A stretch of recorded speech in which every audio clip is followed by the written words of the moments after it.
Hi, Bob Paskins here, sales consultant and creator of the Growth Matrix, where we elevate salespeople and sales processes to achieve desired growth. In this Sales Tip Tuesday, we're going over what I call the 7 deadly sins that sink salespeople. This can be found in the achievement component of the Growth Matrix. Oftentimes, I will meet with salespeople who go out to proposals extremely confident that they will win the new business. In their minds, they've done everything right. The sale is all but guaranteed. In fact, the salesperson believes that all they need to do is show up and they will win the business. After some time has passed, I will check back in with the salesperson to get the expected good news from the meeting. Unfortunately, the tone has changed. The sale did not go their way. In fact, the buyer chose a competitor's product instead.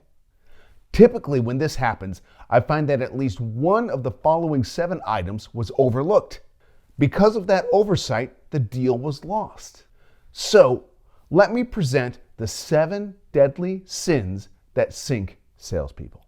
Number 1, there was no need for the buyer to change, or there was no problem with the current situation.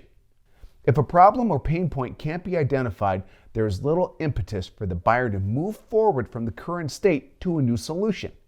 There is no motivation for the buyer to move. Number 2, no trusted relationship was formed. During the sales process, a trusted relationship was not forged with the buyer. Without the solid connection, the buyer can feel disengaged to the salesperson or their product, thus creating enough discomfort to thwart any potential sale. Number 3, all of the buyer's information was not received. During the sales process, the salesperson did not receive all of the necessary information from the buyer.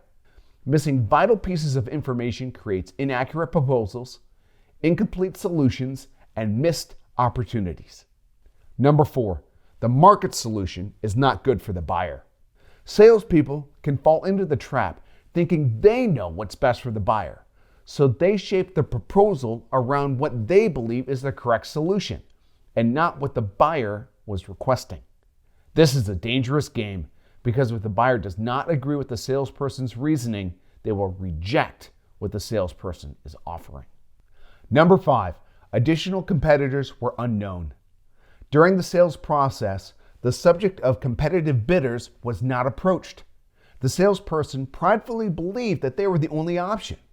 Then, they are later blindsided in discovering that the buyer reached out to another competitor and that competitor provided a better option.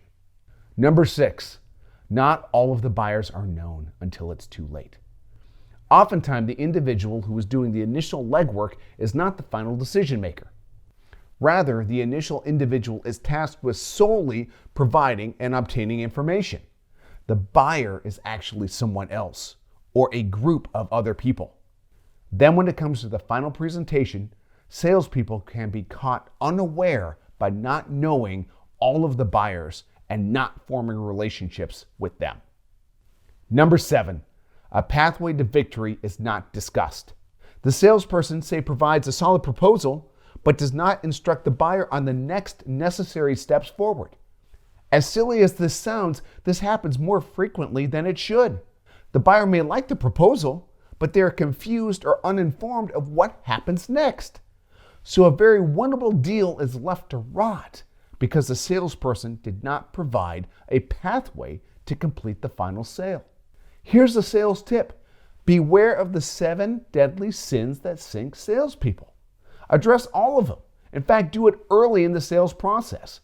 By sidestepping each one of the potential issues, you avoid falling into traps later in the sales process when it could be too late to recover.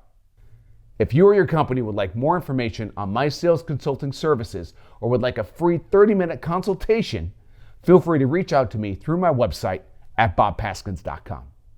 Thanks for watching.